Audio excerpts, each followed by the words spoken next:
صحیح بخاری حدیث نمبر 61۔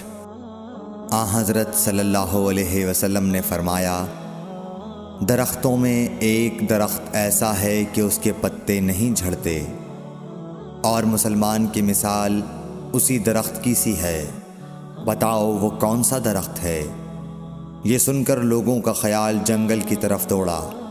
عبداللہ رضی اللہ تعالی عنہ نے کہا، میرے دل میں آیا کہ وہ کھجور کا درخت ہے، مگر میں اپنی کم سنی کی شرم سے نہ بولا۔ آخر صحابہ نے حضرت صلی اللہ علیہ وسلم سے پوچھا کہ وہ کون سا درخت ہے؟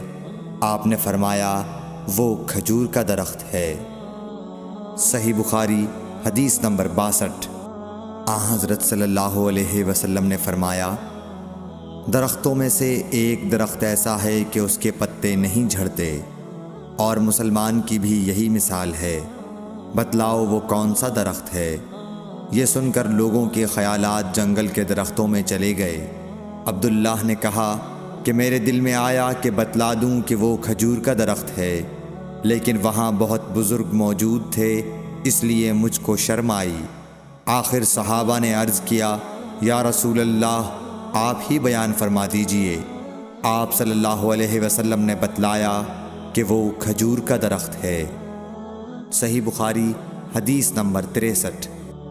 حضرت صلی اللہ علیہ وآلہ وسلم ایک بار مسجد میں بیٹھے ہوئے تھے، اتنے میں ایک شخص اونٹ پر سوار ہو کر آیا اور اونٹ کو مسجد میں بٹھا کر باندھ دیا۔ پھر پوچھنے لگا، بھائیو تم لوگوں میں محمد کون سے ہیں؟ حضرت صلی اللہ علیہ وسلم اس وقت لوگوں میں تکیہ لگائے بیٹھے ہوئے تھے۔ ہم نے کہا، حضرت محمد صلی اللہ علیہ وسلم یہ سفید رنگ والے بزرگ ہیں جو تکیہ لگائے ہوئے تشریف فرما ہیں۔ تب وہ آپ سے مخاطب ہوا کہ اے عبد المطلب کے فرزند، آپ صلی اللہ علیہ وسلم نے فرمایا، کہو میں آپ کی بات سن رہا ہوں۔ وہ بولا، میں آپ سے کچھ دینی باتیں دریافت کرنا چاہتا ہوں، اور ذرا سختی سے بھی پوچھوں گا تو آپ اپنے دل میں برا نہ مانیے گا۔ آپ صلی اللہ علیہ وسلم نے فرمایا، نہیں، جو تمہارا دل چاہے پوچھو۔ تب اس نے کہا کہ میں آپ کے رب اور اگلے لوگوں کے رب تبارک و تعالیٰ کی قسم دے کر پوچھتا ہوں، کیا آپ کو اللہ نے دنیا کے سب لوگوں کی طرف رسول بنا کر بھیجا ہے؟ آپ صلی اللہ علیہ وسلم نے فرمایا، ہاں یا میرے اللہ۔ پھر اس نے کہا، میں آپ کو اللہ کی قسم دیتا ہوں، کیا اللہ نے آپ کو رات دن میں 5 نمازیں پڑھنے کا حکم فرمایا ہے؟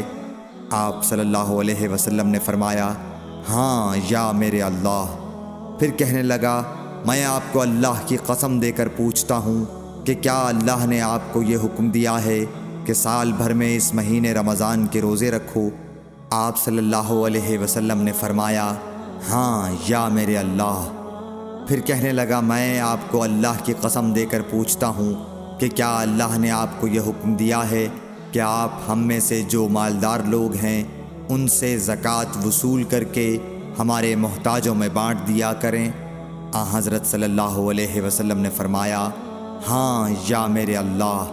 تب وہ شخص کہنے لگا، جو حکم آپ اللہ کے پاس سے لائے ہیں میں ان پر ایمان لایا، اور میں اپنی قوم کے لوگوں کا جو یہاں نہیں آئے ہیں بھیجا ہوا تحقیق حال کے لیے آیا ہوں۔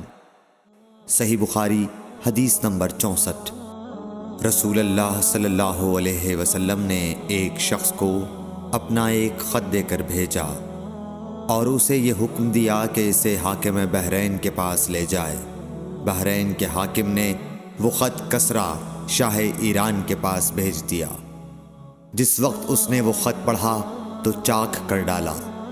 راوی کہتے ہیں، اور میرا خیال ہے کہ ابن مسیب نے اس کے بعد مجھ سے کہا کہ اس واقعے کو سن کر رسول اللہ صلی اللہ علیہ وسلم نے اہل ایران کے لیے بد دعا کی کہ وہ بھی چاک شدہ خط کی طرح ٹکڑے ٹکڑے ہو جائیں۔ اللہ نے بہت جلد اپنے سچے رسول صلی اللہ علیہ وسلم کی دعا کا اثر ظاہر کر دیا۔